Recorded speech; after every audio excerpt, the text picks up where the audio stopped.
चलिए चलिए Good morning all. In this lecture of analog communication we start a new unit, that is angle modulation. We start a new unit, that is angle modulation. Okay, so today in this class we will discuss only the basics of angle modulation, कि मतलब angle modulation में क्या होता है ना। जैसे इससे पहले वाली जो यूनिट पढ़ा था या जब भी मैं आप लोगों को बताया था, जब फर्स्ट लेक्चर में मैंने आप लोगों को बताया था कि मॉड्यूलेशन क्यों किया जाता है। मॉड्यूलेशन तब किया जाता है जब ट्रांसमीटर और रिसीवर के बीच की डिस्टेंस बहुत ज़्यादा होती है। कब किया जाता है एंगल मॉड्यूलेशन? मॉड्यूलेशन कब किया जाता है? Suppose there is a transmitter and here there is a receiver, there is a transmitter and here there is a receiver, and if the distance between transmitter and receiver is very high, if the distance between transmitter and receiver is very high, so हम लोग बिना किसी scheme के through बिना अपने modulating signal को process किए बिना अपने मैसेज सिग्नल को ट्रांसमिट नहीं कर सकते। क्यों नहीं कर सकते? क्योंकि जैसे जैसे डिस्टेंस बढ़ते जाएगी हमारे सिग्नल में नॉइज़ मर्ज होते जाएगी, हमारे सिग्नल को नॉइज़ डिस्टॉर्ट करते जाएगी और हमारी सिग्नल अपने डेस्टिनेशन तक पहुंच ही नहीं पाएगी, है ना। हमारा सिग्नल वीक होते हुए जाएगा। बात समझ में आई? तो अपने सिग्नल की स्ट्रेंथ को बढ़ाने के लिए जो भी ट्रांसमीटर में मैं पहले मैसेज सिग्नल भेजने की कोशिश कर रहा था, मॉड्यूलेशन करने के बाद हम लोग क्या करते हैं, इस मैसेज सिग्नल के साथ एक कैरियर सिग्नल और ऐड कर देते हैं, है ना। This carrier signal is responsible to carry the message. बात समझ में आई आप लोगों को? क्लियर? यहाँ तक सभी को समझ में आया? तो इसी बेसिस में मैंने आप लोगों को बताया था कि जो भी हमारे मॉड्यूलेटिंग सिग्नल, जो भी हमारे मॉड्यूलेशन होते हैं वो तीन टाइप के होते हैं। मॉड्यूलेशन मैंने बताया था तीन टाइप के होते हैं। किस में तीन टाइप के होते हैं? जब मैं ये मान के चल रहा हूँ कि suppose our input signal is analogous in nature, analogous मतलब कंटिन्यूअस, है ना। अगर मैं ये मान के चल रहा हूँ कि जो भी हमारा मैसेज सिग्नल है अगर वो हमारा कंटिन्यूअस है, at that time there are the three different types of modulation. कौन कौन से तीन डिफरेंट टाइप के मॉड्यूलेशन होते हैं? First is known as amplitude, है ना। जो हमारा पहला लेक्चर था जिसमें मैंने सभी की बेसिक बताई थी, उसमें मैंने ये सब सारी चीज़ें आप लोगों को अच्छे से एक्सप्लेन की थी वहाँ पे, है ना। हमारा पहला टाइप का जो मॉड्यूलेशन है वो हमारा कौन सा मॉड्यूलेशन होता है? पहला टाइप का मॉड्यूलेशन होता है हमारा एम्पलीट्यूड मॉड्यूलेशन। दूसरे टाइप का जो मॉड्यूलेशन होता है उसे कहा जाता है फ्रीक्वेंसी मॉड्यूलेशन। और तीसरे टाइप का जो मॉड्यूलेशन होता है बेटा वो होता है हमारा फेज मॉड्यूलेशन, है ना। ये सब हम लोगों ने प्रीवियस लेक्चर में ये सब डिस्कस किया था कि this one is known as phase modulation और this one is known as frequency modulation, this one is known as amplitude modulation. The portion of amplitude modulation मतलब एम्पलीट्यूड मॉड्यूलेशन के कितने पार्ट्स होते हैं, एम्पलीट्यूड मॉड्यूलेशन के कितने parts होते हैं, and how can we generate amplitude modulated signal, how can we recover amplitude modulation, these all we discussed in our previous lecture, है ना। हम लोगों ने जो भी हमारे प्रीवियस लेक्चर्स थे उसमें एम्पलीट्यूड मॉड्यूलेशन हमने कंप्लीट कर लिया है, ठीक है। Now we are moving towards the frequency and phase modulation. Now we are moving the second part and third part of modulation. Now we are moving towards the second part and the third part of modulation, the combination of frequency modulation as well as the phase modulation. I repeat, the combination of frequency modulation and phase modulation, the combination of frequency modulation and phase modulation is known as the combination नहीं बोलना चाहिए, ये ऐसा बोलना चाहिए कि ये दोनों को अगर मैं कैटेगराइज करूं तो ये दोनों एक डिफरेंट टाइप के मॉड्यूलेशन के अंदर आएंगे। इनको मैं कह सकता हूं एंगल मॉड्यूलेशन, है ना। एंगल मॉड्यूलेशन को के अंदर फ्रीक्वेंसी मॉड्यूलेशन भी आता है और फेस मॉड्यूलेशन भी आता है। बात समझ में आई? तो हम लोगों ने एम्पलीट्यूड मॉड्यूलेशन सेपरेटली स्टडी किया है। Now we are studying the amplitude modulation, now we are studying the angle modulation. Angle modulation के अंदर दो डिफरेंट टाइप की मॉड्यूलेशन हमें पढ़ना है, एक फ्रीक्वेंसी मॉड्यूलेशन और एक फेस मॉड्यूलेशन। क्लियर बात यहाँ तक सभी को आई थिंक समझ में आ गया होगा कि मैं क्या बताना चाह रहा हूँ, ठीक है। चलिए okay, so here the angle modulation, here this topic is angle modulation, है ना। अच्छा, एंगल मॉड्यूलेशन की एक थियोरेटिकल डेफिनेशन होती है, एंगल मॉड्यूलेशन की एक थियोरेटिकल डेफिनेशन होती है। According to angle modulation process, यहाँ पे दिया गया है, angle modulation is a process in which angle of carrier signal varies according to instantaneous value of modulating signal and at that time other parameters are constant. है ना। कैसे हुआ ये सब कैसे लिखा मैंने, क्योंकि मैंने आप लोगों को बताया था जो भी मैं हमारे 3 टाइप के मॉड्यूलेशन होते हैं। मैंने आप लोगों को जैसे बताया था ना कि जब हम लोग एम्पलीट्यूड मॉड्यूलेशन स्टडी कर रहे थे, जब हम लोग एम्पलीट्यूड मॉड्यूलेशन स्टडी कर रहे थे जब हम लोग एम्पलीट्यूड मॉड्यूलेशन स्टडी कर रहे थे, उस समय जो भी हमारा मैसेज सिग्नल होता था और एक हमारा होता था कैरियर सिग्नल, है ना। ऐसे ही होता था हमारा। ये ऊपर मैंने मैसेज सिग्नल बनाया और नीचे मैंने बनाया कैरियर सिग्नल। ये हो गया मेरा कैरियर सिग्नल, है ना। तो ये हो गया मेरा सेकंड वन, हो गया मेरा कैरियर सिग्नल। तो जब दोनों को मिला के हम लोग मॉड्यूलेटेड सिग्नल बनाते थे या एम्पलीट्यूड मॉड्यूलेटेड सिग्नल बनाते थे, एम्पलीट्यूड मॉड्यूलेटेड सिग्नल बनाते थे, जब दोनों को मिला के हम लोग एम्पलीट्यूड मॉड्यूलेटेड सिग्नल बनाते थे, तो एम्पलीट्यूड मॉड्यूलेटेड सिग्नल में क्या होता था कि जो भी हमारे कैरियर सिग्नल का जो एम्पलीट्यूड होता था वो वेरी होता था अकॉर्डिंग टू, जो हमारे कैरियर सिग्नल का जो एम्पलीट्यूड वेरी होता था वो किसके अकॉर्डिंग वेरी होता था, according to instantaneous value of message signal, है ना। And at the time other parameters of carrier, carrier के अदर पैरामीटर्स कौन कौन से हैं, फ्रीक्वेंसी एंड फेज। अच्छा ये बताओ, ये क्या जो पैरामीटर्स है ये सब टर्म्स कहाँ से आ रहे हैं, ये सब टर्म्स कैसे आ रहे हैं, अब हम वो देखते हैं ना। सपोज बेटा ये जो कैरियर सिग्नल है, ये जो कैरियर सिग्नल है, अगर हम इसको मैथमेटिकल रिप्रेजेंट करेंगे तो इसको मैथमेटिकल रिप्रेजेंट करने के लिए हम एक इक्वेशन का यूज करते हैं। जैसे मैंने यहाँ पे लिख दिया A C cos of 2 pi F C T, 2 pi F C T plus 5, है ना। किसी भी एक कंटिन्यूअस सिग्नल को रिप्रेजेंट करने के लिए इस टाइप के मैथमेटिकल एक्सप्रेशन का यूज किया जाता है। अब यहाँ पे देखेंगे there are the 3 different parameters, one is amplitude, this one is the amplitude, second and the second one is this one is the frequency and the third one this one is the phase, है ना। तो यहाँ पे देखिएगा कोई भी हमारा continuous signal होता है उसके 3 पैरामीटर्स होते हैं, amplitude, continuous amplitude, frequency and phase. On the basis of 3 these parameters we divide the modulation in the case of continuous signal, है ना। तो जब हम लोग एम्पलीट्यूड मॉड्यूलेशन की बात कर रहे थे तो उस समय सिर्फ और सिर्फ एम्पलीट्यूड वेरी होता था, जो भी हमारा मैसेज सिग्नल था, जो भी हमारा मैसेज सिग्नल था उसका एम्पलीट्यूड वेरी होता था। तो जो भी हमारा मैसेज सिग्नल था वो कुछ आपको इस टाइप के फॉर्म में मिलता था जैसे हम लोगों ने क्लास में बनाया था, इसको बनाया था। तो यहाँ पे आप लोग देखते थे कि जो भी हमारा एम्पलीट्यूड जो था, जो हमारा पहले फिक्स्ड था, अब वो वेरी हो रहा है according to modulating signal. Clear बात है। लेकिन हम ये जो आज का यूनिट है जो हम लोग स्टार्ट कर रहे हैं, सेकंड यूनिट, थर्ड यूनिट, इसमें हम लोग जो एंगल मॉड्यूलेशन पढ़ रहे हैं, एंगल मॉड्यूलेशन क्या होता है बेटा, देखो ये जो ब्रैकेट के अंदर जितना भी टर्म है ना, इनको कंबाइन करके मैं इसको रिप्रेजेंट करता हूँ थीटा से। इन दोनों को कंबाइन करके मैं रिप्रेजेंट करता हूँ थीटा से। दैट मीन्स जो थीटा है उसमें फ्रीक्वेंसी भी आ गया और उसमें फेज भी आ गया। जो हमारा थीटा है उसमें फ्रीक्वेंसी भी आ गया बेटा, फेज भी आ गया, है ना। इसलिए हम लोग कहते हैं कि जो एंगल मॉड्यूलेशन होता है, जो भी हमारा एंगल मॉड्यूलेशन होता है, it consist frequency as well as phase, है ना। तो अगर और सिर्फ मैं एंगल मॉड्यूलेशन की डेफिनेशन दूं तो मैं क्या दे सकता हूँ, according to the standard definition of modulation, angle modulation is a process in which angle of the carrier signal varies according to instantaneous value of modulating signal, है ना। जो भी हमारा कैरियर का एंगल है वो चेंज होगा किसके अकॉर्डिंग, मॉड्यूलेटिंग सिग्नल के according. And at that time this amplitude is constant. बात समझ में आई? अभी तो जब मैं एंगल मॉड्यूलेशन बोला तो मैं फ्रीक्वेंसी भी कंसिडर कर लिया, फेज भी कंसिडर कर लिया, ठीक है। लेकिन अगर मैं एंगल मॉड्यूलेशन को 2 टाइप में स्प्लिट करूंगा तो एंगल मॉड्यूलेशन के 2 पार्ट्स होते हैं जो आप लोग यहाँ पे अपने टॉपिक में देखेंगे, जो आप लोग यहाँ पे अपने टॉपिक में देखेंगे। हाँ, यहाँ पे देखिएगा, जैसे यहाँ पे देखिएगा there are the 2 types of angle modulation given है here, given as there are the 2 different types of angle modulation, है ना। एंगल मॉड्यूलेशन के कौन कौन से टाइप है, फ्रीक्वेंसी एंड फेज, जो मैंने अभी आप लोगों को एक मैथमेटिकल एक्सप्रेशन के थ्रू समझाया था। अब अगर बेटा मैं इस फ्रीक्वेंसी मॉड्यूलेशन को डिफाइन करना चाहूँ, if I want to define this frequency modulation, then frequency modulation is a process, in which only frequency of the carrier signal varies। कौन सा पैरामीटर वेरी होगा, सिर्फ और सिर्फ फ्रीक्वेंसी वेरी होगी according to instantaneous value of message signal. बात समझ में आई।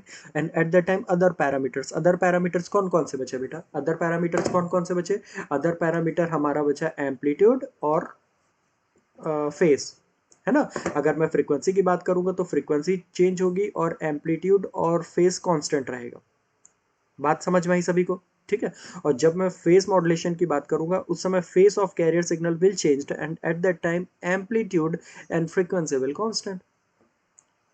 क्लियर बात सबको समझ में आ रही है यहाँ तक, ठीक है।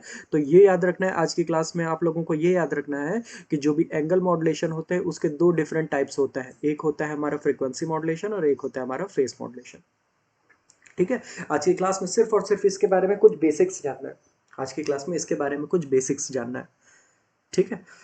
चलिए, जो भी हमारा एंगल मॉड्यूलेशन होता है ना बेटा, जैसे यहाँ पे दिया है देखो, जब भी हम लोग एंगल मॉड्यूलेशन करते हैं तो एंगल मॉड्यूलेशन के बाद जो भी मॉड्यूलेटेड सिग्नल बनता है, जो भी मॉड्यूलेटेड सिग्नल बनता है उसको रिप्रेजेंट किया है मैंने थीटा, उसको रिप्रेजेंट किया है मैंने एस टी से, and the equation of S T will be A C cos of theta T, या A C cos of theta मैं मेंशन कर सकता हूँ, है ना। ये जो हमारा थीटा है बेटा, ये ही हमारा एंगल है and it consist the frequency as well as phase. ये जो हमारा थीटा है ना बेटा, इसी में हमारा फ्रीक्वेंसी भी आती है और इसी में हमारा फेज भी आता है। तो हमेशा ध्यान रखिएगा, एंगल फ्रीक्वेंसी और फेज दोनों को मिलाकर बनता है ना। जब हम लोग फ्रीक्वेंसी और फेज की दोनों की बात करते हैं तब दोनों को कलेक्टिवली हम एंगल कहते हैं, दोनों से कलेक्टिवली एंगल बनता है, ठीक है। तो इसलिए जब हम लोग एंगल मॉड्यूलेशन की बात कर रहे हैं तो सीधे सीधे हमने यहाँ पे ब्रैकेट के अंदर F cos 2 pi F C T plus 5 लिखने की जगह सीधे सीधे इसको मैथमेटिकली थीटा से रिप्रेजेंट कर दिया। क्लियर बात यहाँ तक सभी को समझ में आई, ठीक है। चलो आगे चलते हैं। यहाँ पे जैसे मेंशन किया गया, here A C is the carrier amplitude, here A C is the carrier amplitude, यहाँ पे जैसे मेंशन किया गया है। And the second one is theta represent the angle of the carrier signal, जो हमारा थीटा है वो हमारा कैरियर का एंगल को रिप्रेजेंट कर रहा है। बात यहाँ तक सबको समझ में आई, क्लियर बात है यहाँ तक सभी को समझ में आई, ठीक है। चलिए, अब इसको समझने के लिए कुछ पॉइंट्स देखते हैं। जैसे अगर मैं एंगल मॉड्यूलेशन की बात कर रहा हूं, अगर मैं एंगल मॉड्यूलेशन की बात कर रहा हूं तो एंगल मॉड्यूलेशन की डेफिनेशन क्या है, in which angle varies according to modulating signal. Clear बात है। तो इसको आप इस तरीके से भी समझ सकते हैं, if this theta T increases monotonically that means step by step. Clear है यहाँ तक। If this theta T increased monotonically with time as shown in figure below, then the average frequency in hertz over the interval t to t plus delta is given as, है ना। चलिए इस sentence का मतलब आप लोगों को समझाता हूँ। इसका मतलब ये बेटा कि जैसे जैसे हमारा मॉड्यूलेटिंग सिग्नल चेंज होगा ना, जैसे जैसे हमारा मॉड्यूलेटिंग सिग्नल चेंज होगा टाइम के साथ में, तो उसके अकॉर्डिंग इस एंगल की वैल्यू भी चेंज होगी, ठीक है। तो अगर टाइम के साथ एंगल चेंज हो रहा है तो इसको रिप्रेजेंट करने के लिए हमने एक स्ट्रक्चर बनाया है, हमने एक फिगर बनाया। This one is the figure that represent that according to the value of time, the angle varies, according to the value of time the angle varies. मतलब जैसे जैसे हमारा टाइम चेंज होते जा रहा है वैसे वैसे हमारी एंगल की वैल्यू चेंज होते जा रही है ना।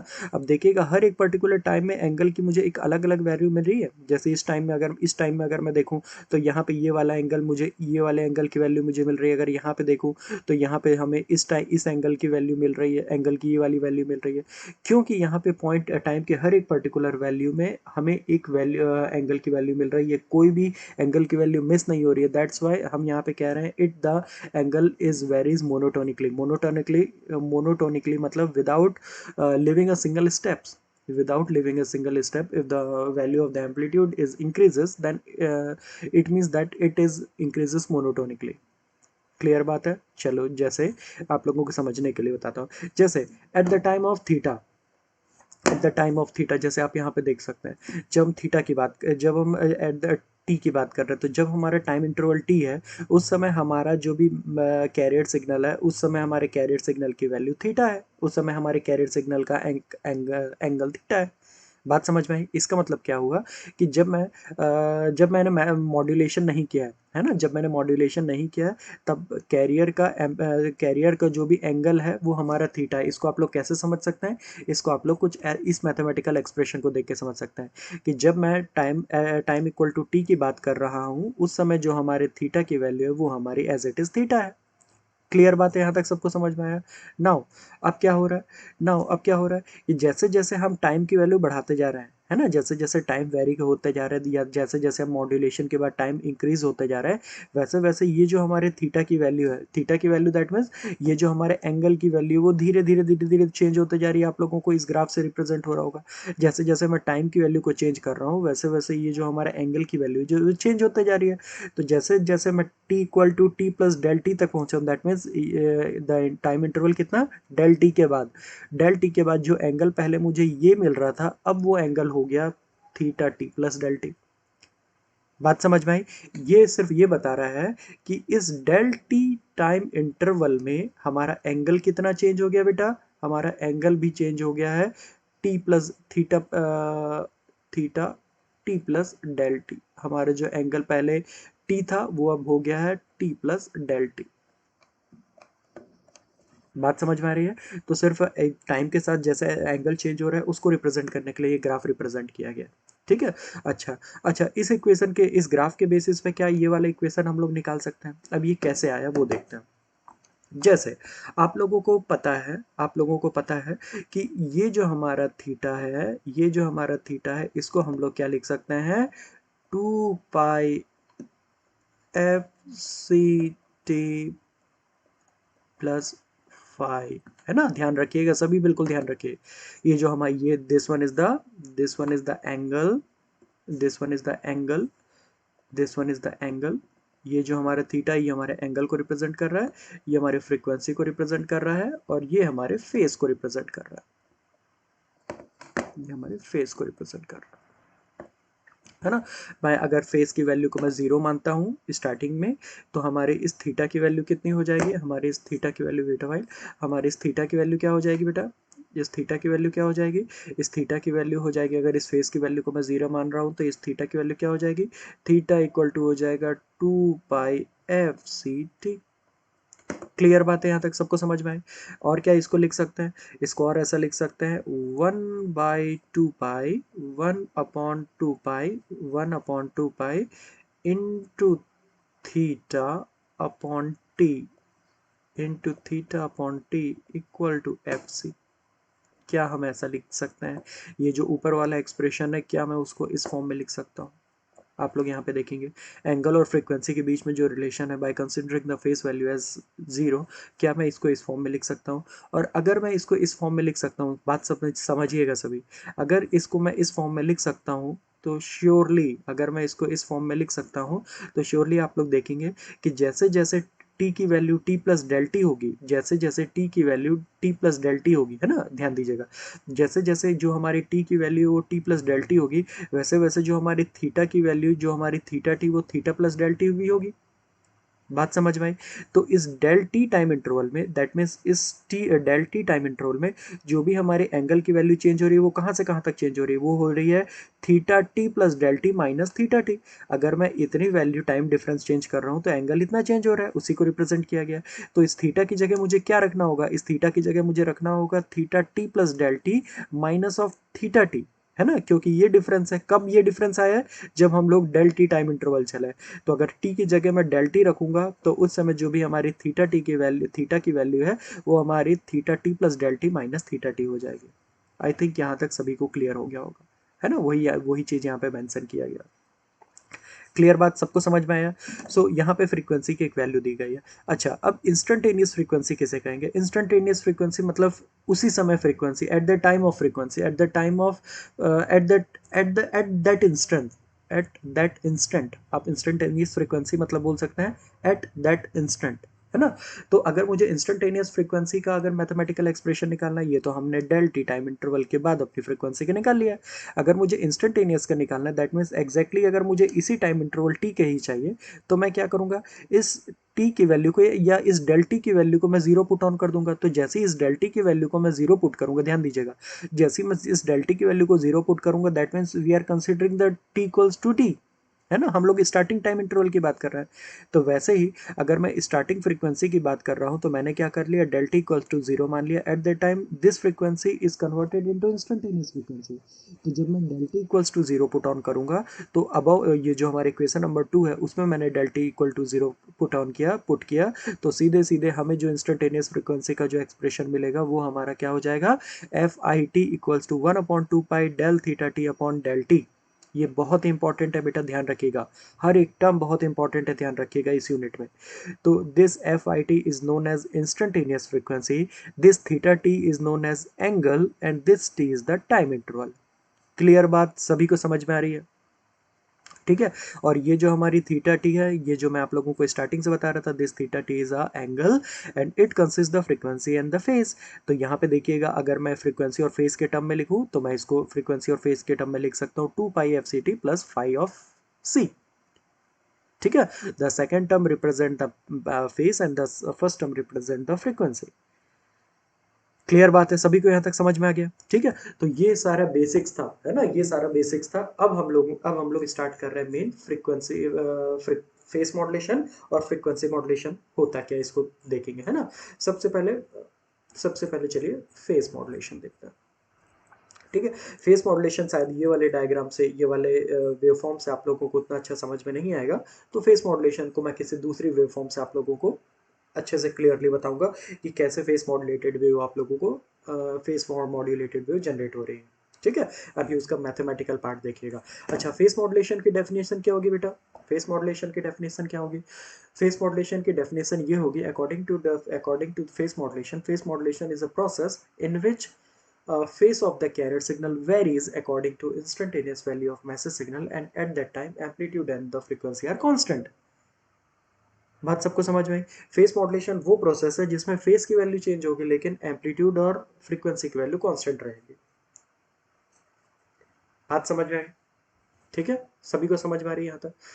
तो अब देखिएगा, जो हम लोगों ने पहले एंगल का एक्सप्रेशन लिया था, ध्यान दीजिए, सभी सभी ध्यान दीजिएगा। जो हम लोगों ने पहले एंगल का equals to 2 pi f c t plus phi C T, है ना, यहाँ पे ये जो सेकंड टर्म है वो हमारा फेस है। तो अगर मैं फेस मॉड्यूलेशन की बात करूंगा बेटा, तो ये जो पहला वाला टर्म है वो वेरी होगा कि ये जो सेकंड वाला टर्म है वो वेरी होगा? अच्छे से सोचिए। फेस मॉड्यूलेशन के केस में फेस चेंज होगा, एंगल फ्रीक्वेंसी मॉड्यूलेशन के केस में फ्रीक्वेंसी चेंज होगी, है ना। और दोनों में से अगर एक भी चेंज होगा तो ऑटोमेटिकली एंगल चेंज होगा, चाहे ये चेंज हो चाहे ये चेंज हो, लेकिन एट ए टाइम एक ही चेंज होगा, है ना। अगर ये चेंज होगा तो हम उसको फ्रीक्वेंसी मॉड्यूलेशन कहेंगे। फ्रीक्वेंसी मॉड्यूलेशन और अगर होगा तो डेफिनेटली एंगल मॉड्यूलेशन भी होगा, क्योंकि अगर फ्रीक्वेंसी चेंज होगी तो एंगल भी चेंज होगा। क्लियर बात? वैसे ही अगर मैं फेस मॉड्यूलेशन की बात करूं तो फाई चेंज होगा, और अगर फाई चेंज होगा तो श्योरली एंगल भी चेंज होगा। ठीक है, तब उसको हम लोग एंगल मॉड्यूलेशन भी कह सकते हैं। ठीक है, इसीलिए हम कह रहे हैं कि एंगल मॉड्यूलेशन के अंदर दोनों आते हैं, frequency as well as phase.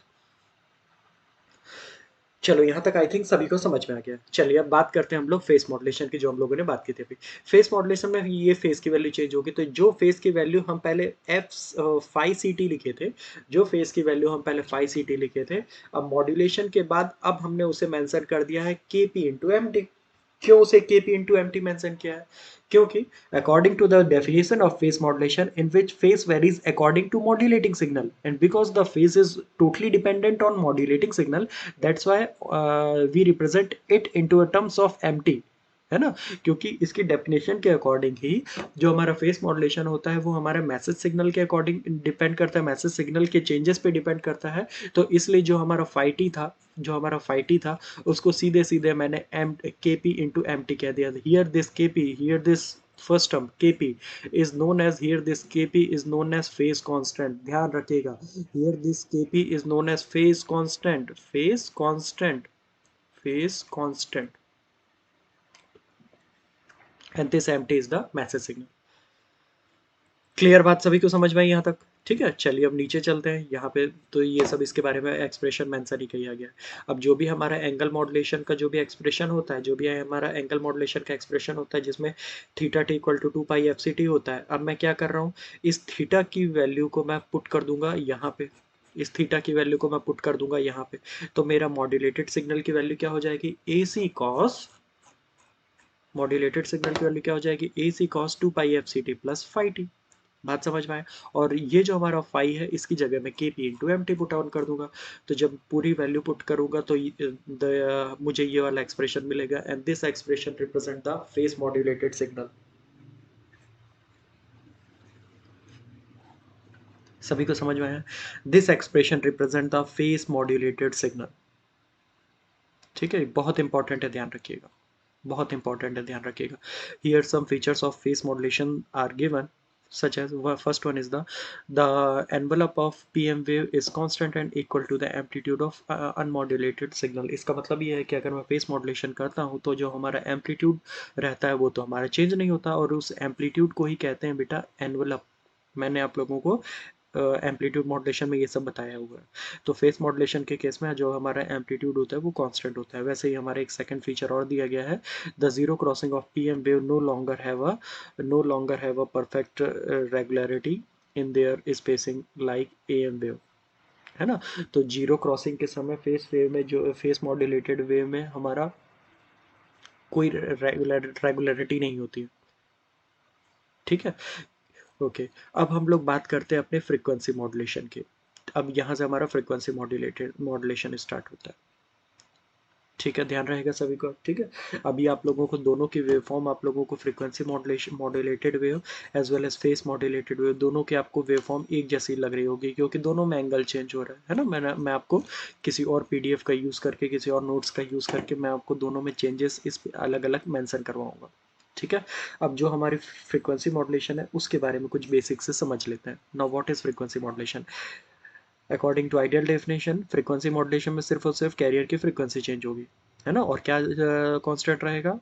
Amplitude और फेस कांस्टेंट रहेगा। ठीक है, तो ध्यान रखिएगा। तो क्या होगा, जैसे ध्यान रखिए, हम जानते थे थीटा, हम जानते थे, वेट, हम जानते थे कि जो भी हमारा थीटा होता है, जो हमारा फेस होता है, वो हमारा होता है टू, थीटा जो होता है, जो हमारा एंगल होता है वो क्या होता है, 2 पाई FCT प्लस ऑफ फाइव, है ना। और जब हम लोग फ्रीक्वेंसी मॉड्यूलेशन की बात करते हैं, ध्यान रखिएगा, जब हम लोग फ्रीक्वेंसी मॉड्यूलेशन की बात करते हैं दैट मीन्स फेस कांस्टेंट है। अगर फेस कांस्टेंट है दैट मीन्स फेस में कोई चेंज नहीं हो रहा है। अगर फेस में कोई चेंज नहीं हो रहा है तो दैट मीन्स फेस की वैल्यू जीरो है। अगर फेस की वैल्यू जीरो है तो इस थीटा को यहाँ पे मुझे पूरा पूरा लिखने की जरूरत नहीं है। मैं इस थीटा को सीधे सीधे मैं 2 पाई FCT ही बस लिख के काम चला सकता हूँ। ठीक है, अब फ्रीक्वेंसी मॉड्यूलेशन में फ्रीक्वेंसी की वैल्यू चेंज हो रही है तो किसकी वैल्यू चेंज होगी, इस एफसी की वैल्यू चेंज होगी। तो जो पहले फ्रीक्वेंसी बस एफसी हुआ करती थी, अब वो एफसी ना होकर अब वो हो जाएगी मेरी FC plus K F into M(t)। वो क्या हो जाएगी, वो ये हो जाएगी FC plus K F into M(t)। बात समझ में आई? ये एक्सप्रेशन क्या रिप्रेजेंट कर रहा है, ये एक्सप्रेशन ये रिप्रेजेंट कर रहा है कि in the case of frequency modulation frequency varies, है ना। तो जो फ्रीक्वेंसी पहले एफसी थी अब वो एफसी वेरी हो रही है, किसके अकॉर्डिंग, मैसेज के अकॉर्डिंग, आप यहाँ पे देख सकते हैं। ठीक है, तो जो इस एफसी का जो एक्सप्रेशन था उसको यहाँ पे रिप्रेजेंट किया गया, बेटा ध्यान दीजिएगा। जो हमारे अनमॉड्यूलेटेड सिग्नल था ना उसकी उसके एक्सप्रेशन में अगर हम लोग मॉड्यूलेशन करते हैं तब जो जो चेंजेस आते हैं उसको यहाँ पे रिप्रेजेंट किया गया। ध्यान दीजिएगा सभी, ठीक है। Here this Fi is known as instantaneous frequency and this Fc is the carrier frequency. This Kf, ध्यान रखिएगा, this Kf is known as frequency constant. जब हम लोग फेस मॉड्यूलेशन की बात कर रहे थे, जब हम लोग फेस मॉड्यूलेशन की बात कर रहे थे तब वहाँ पे एक टर्म इंट्रोड्यूस हो रहा था Kp, लेकिन यहाँ पे एक दूसरा टर्म इंट्रोड्यूस हो रहा है Kf। Kp stands for face constant and Kf stands for frequency constant. ठीक है, तो here only frequency varies, and जो फ्रीक्वेंसी पहले Fc थी अब वो Fc plus K F into M T हो जाएगी, है ना। तो आप अब चलो इसको सिंप्लीफाई करते हैं कैसे कैसे होगा। ये वाला इंस्टेंटेनियस फ्रीक्वेंसी की वैल्यू, मैं इंस्टेंटेनियस फ्रीक्वेंसी का जो इक्वेशन था मैं आपको ऊपर बता चुका हूँ। ठीक, बात सभी को समझ में आई? क्रॉस मल्टीप्लिकेशन किया तो ऊपर वाले एक्सप्रेशन को मैं इस फॉर्म में रिप्रेजेंट कर सकता हूँ। क्रॉस मल्टीप्लिकेशन करूंगा तो ऊपर वाला जो एक्सप्रेशन है उसको मैं इस फॉर्म में रिप्रेजेंट कर सकता हूँ, इस फॉर्म में। 2 पाई इधर आ गया तो ये एक्सप्रेशन मेरा ऐसा आ गया। अब मुझे इस थीटा को इंडिपेंडेंट करना है, इस डिफरेंशिएशन फॉर्म से हटाना है, तो मैं इंटीग्रेशन कर दूंगा बोथ साइड।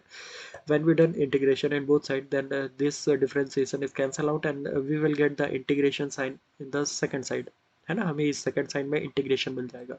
तो जब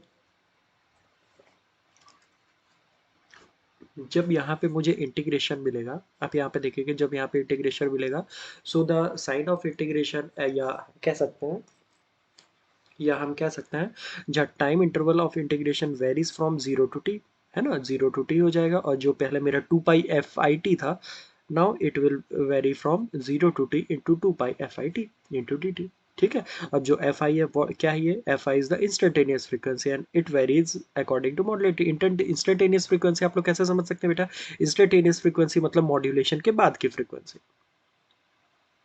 है ना, मतलब मॉड्यूलेशन के बाद की फ्रीक्वेंसी मत समझिए, ऐसा कुछ समझिए इसको, इंस्टेंटेनियस फ्रीक्वेंसी मतलब फ्रीक्वेंसी की वो वैल्यू जो ये रिप्रेजेंट करती है कि अब जो नई फ्रीक्वेंसी है वो पूरी टाइम के ऊपर डिपेंड, वो पूरी मैसेज सिग्नल के ऊपर डिपेंडेंट है। तो जैसे जैसे मैसेज सिग्नल चेंज होगा अकॉर्डिंग टू, अगर हमारा कैरियर्स की फ्रीक्वेंसी अगर चेंज हो रही है तो हम उसे कहेंगे इंस्टेंटेनियस फ्रीक्वेंसी। तो यहाँ पे इंस्टेंटेनियस फ्रीक्वेंसी जो पहले एफ आई थी, now it will be F C plus K F into M T. ऊपर हम लोगों ने यहाँ पे देख लिया F I T equal to F C plus K F into M T, उसी को हमने यहाँ पे पुट ऑन किया। अब जब हम लोग ब्रैकेट ओपन किए बेटा, तो ये टर्म्स दो अलग अलग हो गए। अब इसको जब हम लोग सॉल्व करेंगे, तो जब हम लोगों ने इसको मैथमेटिकली सॉल्व किया तो हमें ये इक्वेशन मिल गया। अब यहाँ पे जो थीटा का एक्सप्रेशन है वो मुझे क्या मिल गया बेटा, 2 पाई FCT plus 2 pi KF 0 to 2 into MTDT। तो जो भी हमारा मॉड्यूलेटेड सिग्नल का जो भी एक्सप्रेशन था उसमें सीधे सीधे थीटा की वाली वैल्यू पुट ऑन करेंगे। Now we will get this expression, and this expression is the mathematical representation of FM signal. This expression is nothing but a mathematical expression of FM signal. ठीक है, दोनों में आप लोगों को डिफरेंस समझ में आ रहा है। ये हमारा FM सिग्नल का मैथमेटिकल एक्सप्रेशन है। क्लियर है, नोट देख लिया आप लोग कैसे एक इंटीग्रेशन का फॉर्म यहाँ पे आ रहा है। और वैसे अगर मैं PM की बात करूं, वैसे अगर मैं फेस मॉड्यूलेशन की बात करूं, तो फेस मॉड्यूलेशन में आप लोगों को दिखेगा this one is the equation of face modulated signal. दोनों में आप लोगों को प्रॉपर डिफरेंस समझ में आ रहा है। ठीक है, ठीक है, तो आज की क्लास में इतना ही बेसिक हम लोग रहने देते हैं। अगले लेक्चर में हम लोग देखेंगे कि what is the relation between FM and PM, और उसके बाद के जो भी हमारे टॉपिक्स हैं वो हम लोग नेक्स्ट लेक्चर में प्रॉपर स्टडी करेंगे। ठीक है, तो आई होप ये जो बेसिक्स है, ये जो एंगल मॉड्यूलेशन की बेसिक है, आप लोगों को समझ में आ गई होगी, है ना। अगर एक बार में समझ में ना आए तो वीडियो को बार बार 2-3 बार एक मूव करा के देखिएगा, चला के देखिएगा, डेफिनेटली आप लोगों को समझ में आ जाएगा। ठीक, ठीक है, फिर आज का लेक्चर यहाँ पे ख़त्म करते हैं। Thank you so much. आप लोग अपनी अटेंडेंस यहाँ पे भी दे दीजिएगा, साथ में आप लोग गूगल फॉर्म भी सबमिट कर दीजिएगा। Thank you so much.